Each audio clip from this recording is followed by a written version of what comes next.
D'après recherche que nous faisons, yon ti moun le lap grandi, li gen kapasite pou li absorbe tout ça qui dans environnement li. Tan pou émotion, parole grand moun yo a prononcé, bon kou mauvais, de vieille expérience, tout ça yo rentre dans construction personnalité li comme moun. Donc, façon yon ti moun levé, environnement lap grandi la dan, façon li levé est très important. Yon lot fwa ankon, tout maman konte rentre la. Kayo, jodi ya, pou nou kontinue sou ti konversasyon, ti koze ke nou te komanse sou sa nou rele blesi existentiel yo. Na profite remensyo pou atensyon ak fidelite yo. Nan denye rubrik nou, nou te pale sou de blesi existentiel yo, ki se yon seri de blesi ki pren racine depi nan vant e ki kontinue pou justan la prive gran moun. Nan recherche nou te fè, nou te jwen ke gen 5 blesi fondamental ki se rejet, abandon, humiliation, trahison ak injustice, ki ka afekte la vi yon moun depi nan enfansi. Nou te chwazi fokus sou premier blesi ya ki se rejet. Si nou pat gen chans gade video sa, nap invito ale sou page YouTube nou, tout maman konte, kote ke ou ka gade. Men jodi ya, nou pral fokus sou lotre blesi yo, et vini pour avec des exemples pour aider à comprendre yo plus. Donc, non moins c'est Sandra Jean-Louis. Si c'est la première fois tomber sur vidéo, non, et tout moment compté, c'est une plateforme que nous créons dans l'idée pour nous promouvoir la famille qui se base toute société et tout supporter maman, surtout femme seule qui a levé petit monde pour compte yo. Ou ka suivre nous sur différentes plateformes yo, Facebook et YouTube, Instagram et TikTok. Merci déjà pour support et attention. N'a pas le premier blessure qui c'est abandon.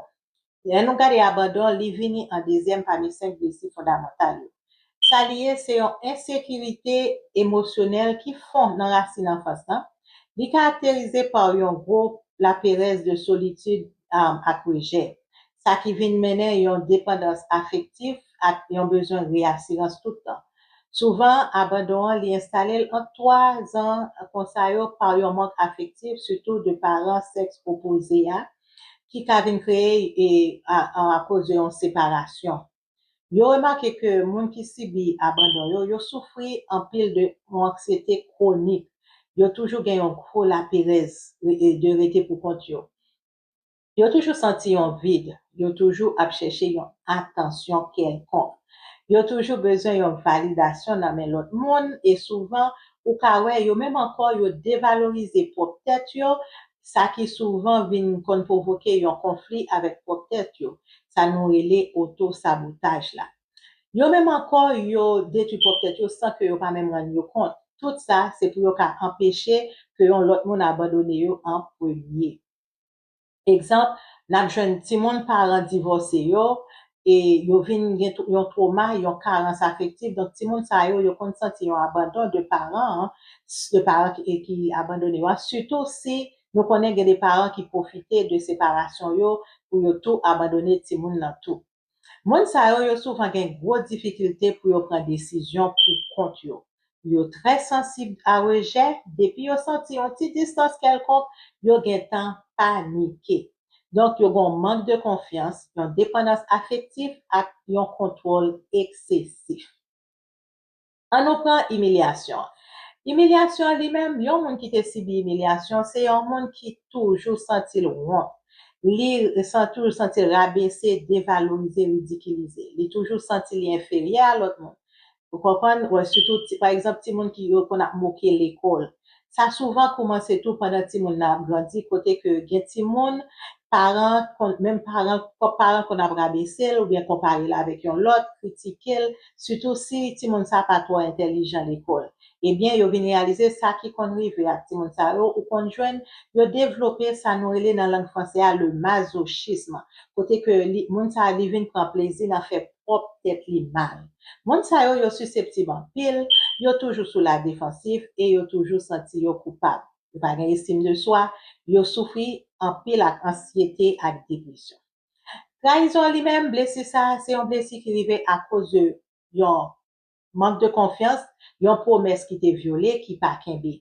Li plus rive tout avec parents sexe opposé. Ou après moun sa, li perdu confiance, li toujours besoin d'un contrôle, li méfiant, li gen pile colère la kay. En général, tout le monde sa yo rigide en pile, yo rigide en pile, yo gen gros attitude fort, yo exigeant, yo impatient, yo gen gros ego. Mais tout ça, c'est une façon pour yo cacher blessé ça.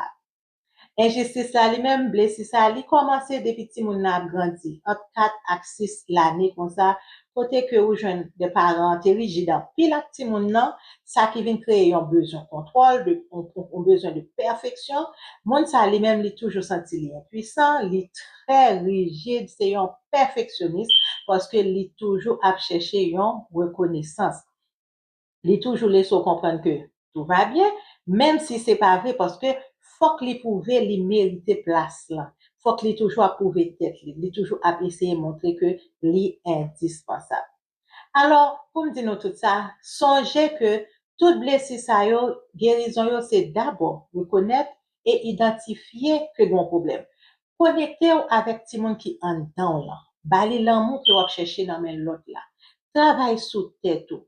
Accepter vulnérabilité et fragilité ou. Apprendre exprimer émotion, nous pas kembe rien en dedans.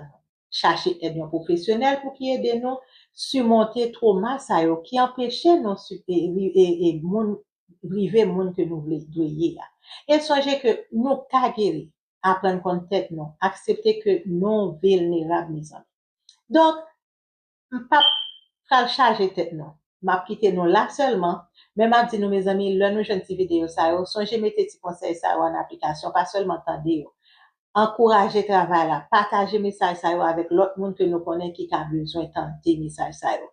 Mes amis, abonnez avec page YouTube non, Facebook et Instagram, TikTok qui c'est Sandra Jean-Louis tout maman compté pour nous encourager notre travail là. Et m'pas jamais suspendre non, toujours songer. Douleur maman, c'est pour toute maman.